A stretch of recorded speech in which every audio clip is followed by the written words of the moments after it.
Much investment in non-critical assets. On Chapter 4, we talk about identifying those assets that are critical to your success. And only purchasing those things that are critical to your success. Emotional selection of location. The number one reason that people choose a location for their business is proximity to their own home. Who cares? Maybe the perfect place for our children's shoe stores. Out there with Ralph on Livernois. Well, I don't want to drive way in the hell over there. Now how am I supposed to get home for lunch? Well, you make enough money with your children's shoe store, you can have lunch catered. Make enough money with your children's shoe store, you can rent a whirlybird, like Monahan used to use, and land on the roof of the restaurant of your choice, maintaining his usual low profile, not 2 blocks from home. Here's something else to take into consideration. What side of the street do you want to be on? Your first name is? Carlene. Carlene and I need your help, consultants. If we decide to open up a party store, a 7-Eleven store, we better place that party store on the side of the street where people are driving on their way home. Boy, this is a good group. Because I don't care how good a salesperson she is, I don't care how cheap our prices are, no one's going to come into our store and buy a gallon of ice cream and put it on a seat and let it sit there all day long. Neither going to cross 19 lanes of traffic out here in Jefferson to come to our store when it can drive down 2 more blocks and pull right into somebody else's store. Do these things make any sense?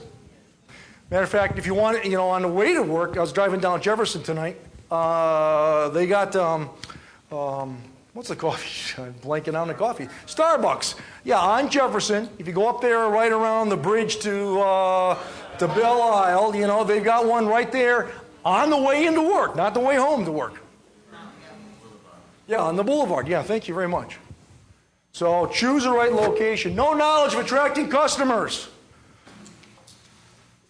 You cannot be just another Me Too type of business.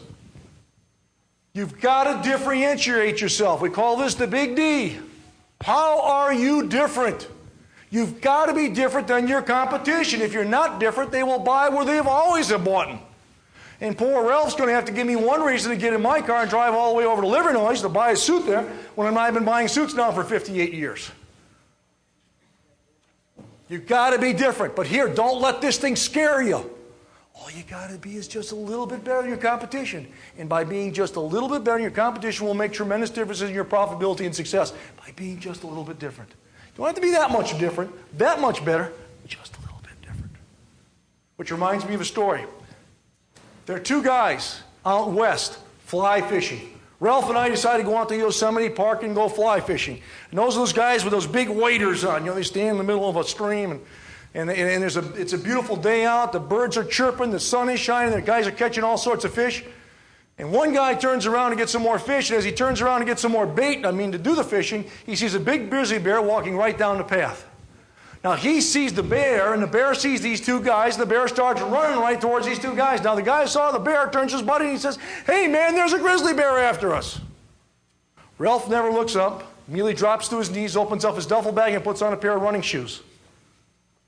I say to Ralph, "Ralph, you don't think you'll be able to outrun that bear, do you?" Ralph says, "Hell no. All I got to do is outrun you." That much better. Oh, they like the bear mauling jokes. Yeah. Pseudo-political economic humor does not go over. They like the bear. Write that down. In a few minutes I'll tell you what to use, what not to use, but you got to be different. Failure to seek professional advice in Chapter 5. You're going to have to deal with the suit people. These are the egomaniacs of the business world. They charge $150 an hour plus.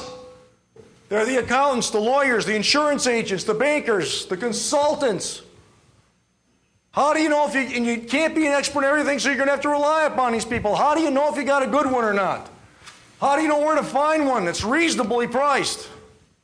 We show you how to put that together, that suit group in Chapter 5.